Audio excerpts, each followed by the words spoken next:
Alors bonjour, aujourd'hui dans cette formation PMO, on va regarder comment faire une migration avec la gestion de projet qu'on fait sous Basecamp. Donc de notre côté, on aime mieux l'utilisation pour la collaboration avec nos clients du logiciel Basecamp. Pourquoi?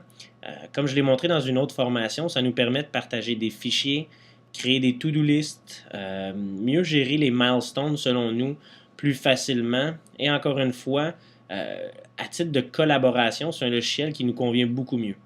Mais qu'est-ce qui arrive si on veut gérer les projets, les to-do lists, le temps avec Basecamp, mais on aimerait évidemment que les mêmes données qu'on a entrées ici, comme les tâches ou les autres, peuvent automatiquement se transférer dans le logiciel PMO pour que nos employés puissent loguer leur temps en utilisant tout simplement la petite fenêtre qui est celle-ci de LogTime.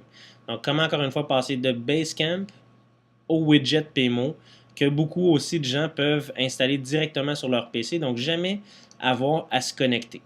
Donc, pour les coordonnateurs ou chargés de projet, c'est aussi simple que de bien monter votre projet dans Basecamp. Alors, les activités, les milestones, comme vous le faites habituellement, les fichiers, etc.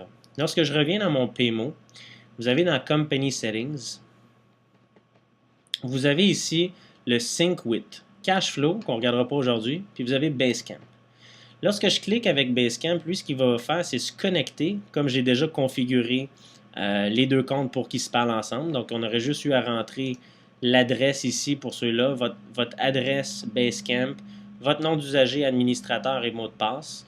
Automatiquement, donc PMO pourrait envoyer l'information suivante à Basecamp. Moi, mon but, c'est gère Basecamp à ma manière, mais je veux le faire vice-versa. Donc, je décoche toutes les options que lui a détectées, par exemple, qu'il voudrait modifier. Et il a détecté qu'il y avait No Items to Synchronize de Basecamp à PMO parce que je l'ai fait ce matin. Donc, je donne un exemple. Si je décide de changer le projet INT Formation Autre, je décide plus comptable. Par exemple, j'essaie de changer le nom de mon projet. Je le sauvegarde, mes activités continuent de rentrer les détails, les objectifs et tout ça via Basecamp. Si je recommence ici, donc le syncing que j'ai fait, lui, il va regarder encore dans Basecamp tous les points. Il va regarder aussi dans PMO tous les points, puis voir qu'est-ce qui n'est pas synchronisé. Encore une fois, comme je vous l'ai dit, il va y avoir une grosse liste de points de PMO qui n'est pas dans Basecamp. C'est un choix personnel. Et vous voyez, oh, il me demande d'updater le projet. Update. Je dis Proceed with Synchronization.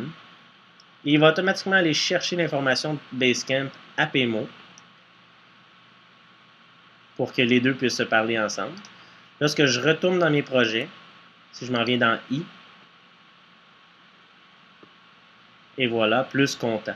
Donc, les gens qui utilisent, encore une fois, le Time Tracker n'ont rien à soucier, n'ont rien à changer de leur côté. J'ai fait une modification, j'ai juste eu la discipline de faire un sync qu'on doit faire de notre côté quotidiennement. Et, encore une fois, dans les projets internes, il log son temps. Toutes les tâches proviennent de Basecamp. Donc, encore une fois, il peut loguer son temps ici, information, hébergement, et la voici. Lorsque je fais Start, le temps débute, ça log du temps sur la tâche. Et ensuite de ça, pour renvoyer l'information à Basecamp, c'est là que dans le sync, vous voyez dans la liste qu'on a vue tout à l'heure que je vais cliquer simplement les éléments de PMO que je veux renvoyer à Basecamp comme une tâche complétée. Donc, encore une fois, ça complète le survol d'une interconnexion entre le logiciel PMO et Basecamp. Pour ceux que ça l'intéresse, c'est deux logiciels qui peuvent être gratuits, qui sont peu coûteux aussi pour des organisations qui voudraient l'utiliser à l'interne. Merci.